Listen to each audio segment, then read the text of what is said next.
नमस्कार, प्रादेशिक समाचार के दोपहर 1 बजे के बुलेटिन में आपका स्वागत है। आपके साथ मैं विकास कौनशा। नजर डालते सबसे पहले मुख्य समाचार पर। प्रधानमंत्री नरेंद्र मोदी ने विश्व पर्यावरण दिवस पर दिल्ली में पौधारोपण अभियान का किया नेतृत्व। 200 इलेक्ट्रिक बसों को हरी झंडी दिखाकर रवाना किया। प्रधानमंत्री नरेंद्र मोदी के नेतृत्व में केंद्र सरकार के 11 वर्ष पूरे। केंद्र सरकार ने किए पिछले 11 वर्षों में प्रमुख क्षेत्रों में कई अभूतपूर्व काम। केंद्रीय स्वास्थ्य मंत्रालय ने कोविड-19 की वर्तमान स्थिति को देखते हुए सभी राज्य और केंद्र शासित प्रदेशों के साथ की समीक्षा बैठक।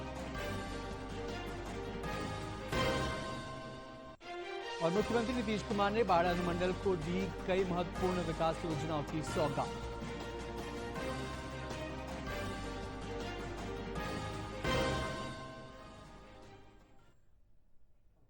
अब खबरें विस्तार से।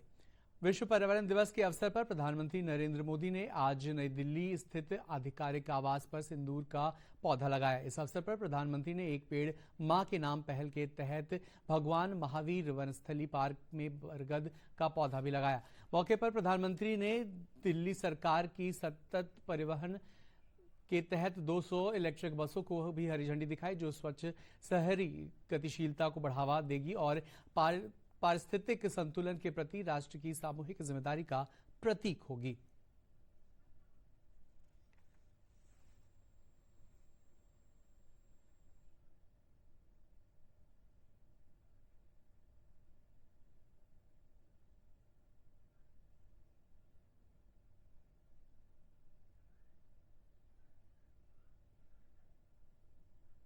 प्रदूषण वर्षों से हमारी धरती को नुकसान पहुंचा रहा है। जंगल, नदी और समुद्र सब इसकी चपेट में है। प्रदूषण को प्रभावित करने में प्लास्टिक प्रमुख कारण माना जाता है। आज पूरा विश्व प्लास्टिक प्रदूषण की समस्या से निपटने के लिए हर संभव प्रयास कर रहा है। देखिए एक report.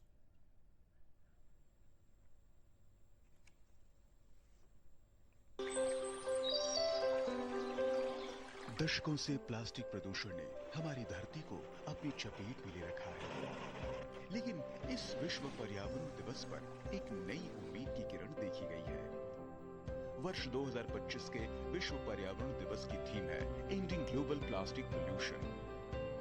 World Environment Day is a special moment for all of us. The garment and textile industry is one of the largest in the world. It provides jobs to millions, especially in Asia and India, but it also creates a large environment footprint and textile waste, old cloth, fabric scrap and unused material, which can harm the environment if not managed properly. This good news is that change is already happening in different pockets, and more and more companies are now using eco-friendly fabric, designing clothes that last longer, and encouraging people to recycle and reuse.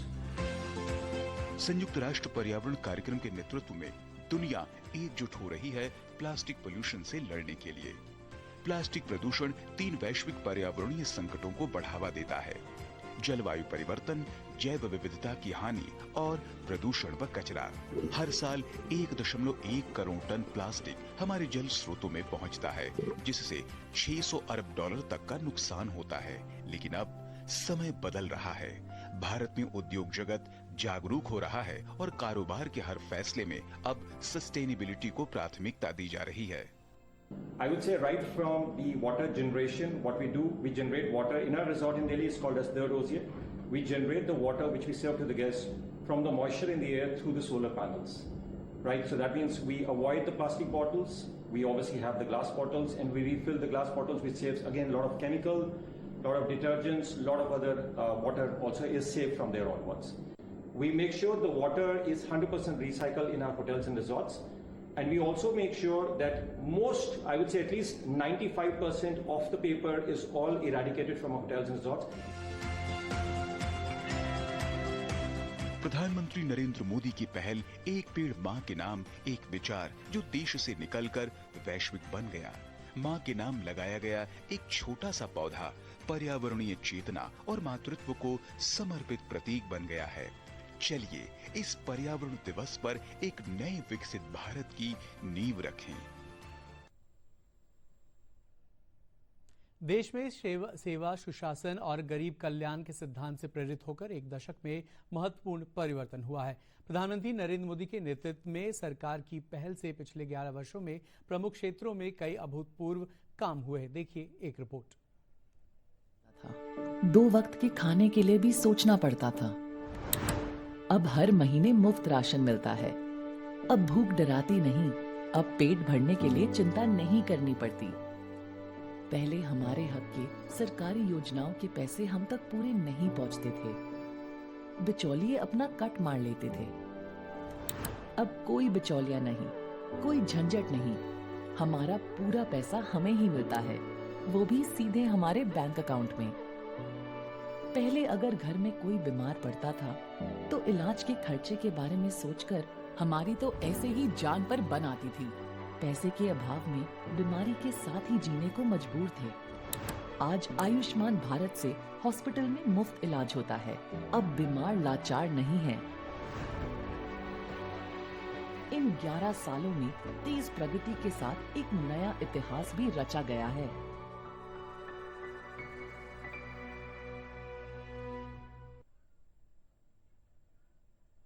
केंद्रीय स्वास्थ्य मंत्रालय ने कोविड-19 की वर्तमान स्थिति को देखते हुए सभी राज्यों और केंद्र शासित प्रदेशों के साथ समीक्षा बैठक की। बैठक की अध्यक्षता स्वास्थ्य सेवाओं की महानिदेशक डॉक्टर सुनीता शर्मा ने की।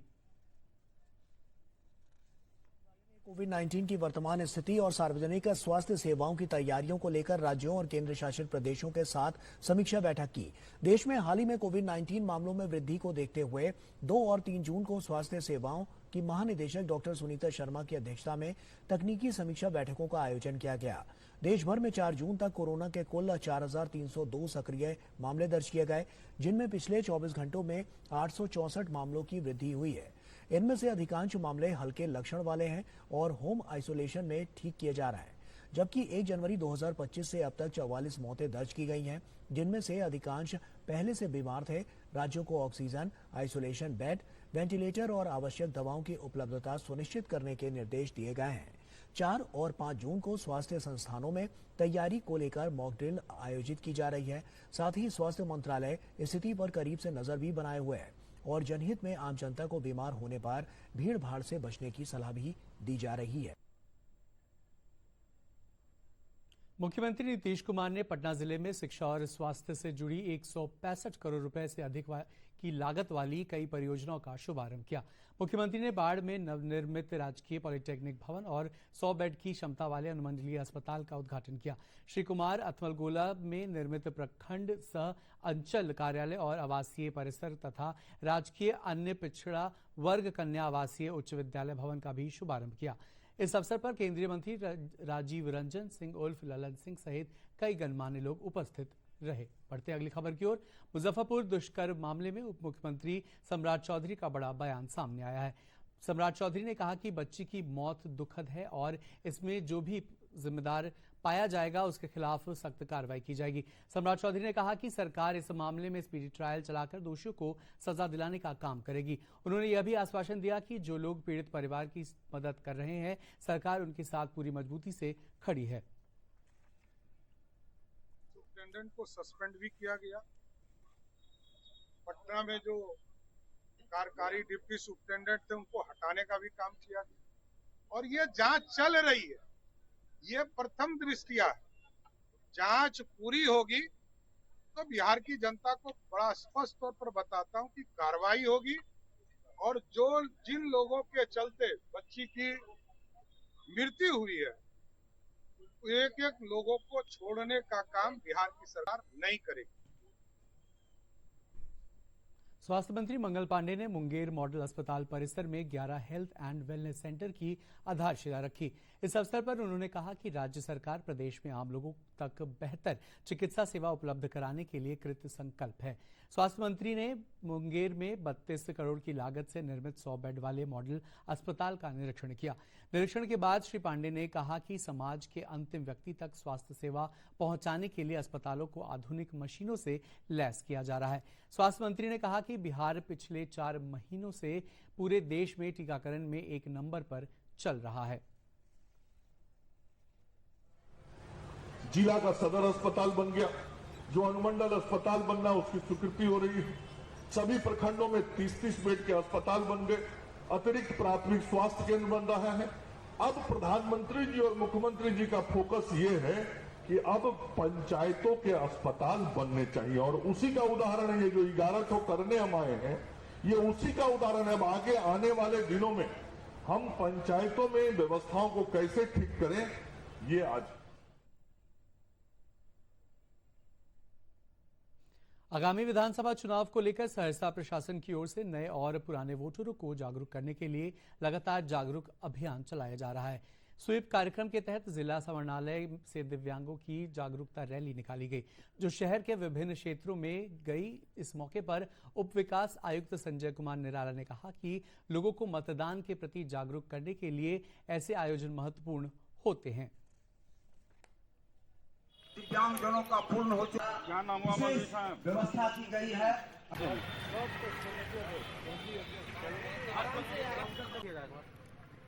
सर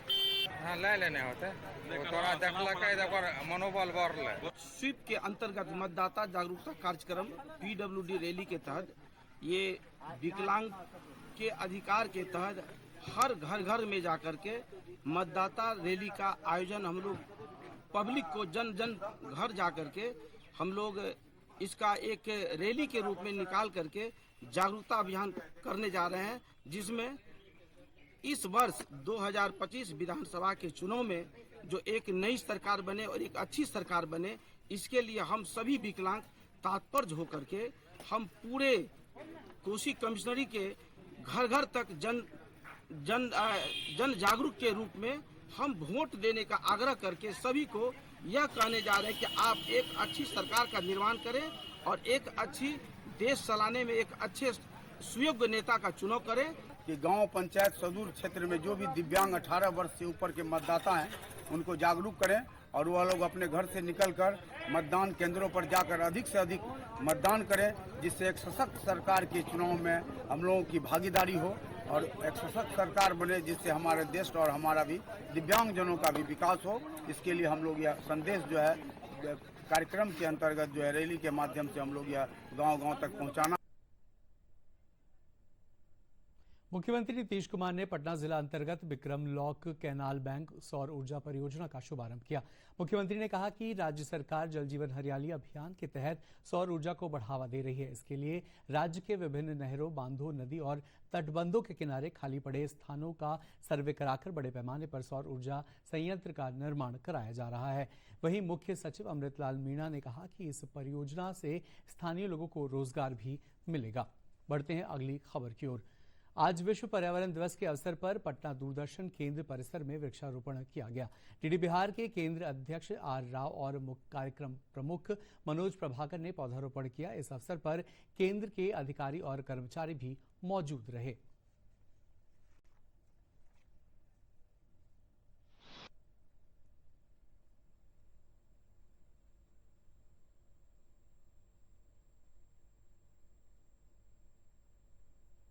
पौधारोपण कार्य से हम पब्लिक में मैसेज देना चाहते हैं कि जहाँ भी रहें स्वच्छ वातावरण बनाए रहें, ऑक्सीजन का लेवल बढ़ाएं, स्वस्थ जीवन में स्वस्थ शरीर का वास होगा और इससे आपका स्वस्थ शरीर रहेगा तो आप देश का बहुत सारा जो संपत्ति भी बचा सकते हैं। जो मेडिकल में आपका खर्च होता है उसको भी कम किया जा सकता है। और अब अंत में मुख्य समाचार एक बार फिर।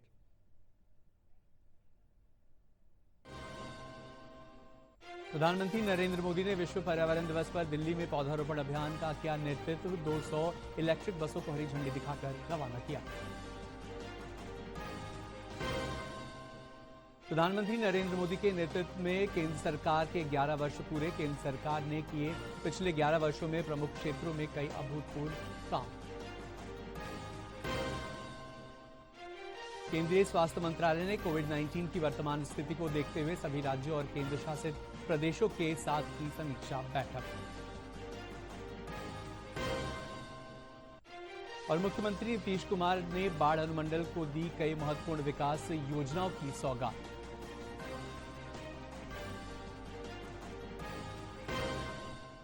इसके साथ ही प्रादेशिक समाचार का दोपहर 1 बजे का बुलेटिन समाप्त है। उर्दू में खबरें बस थोड़ी देर में। नमस्कार।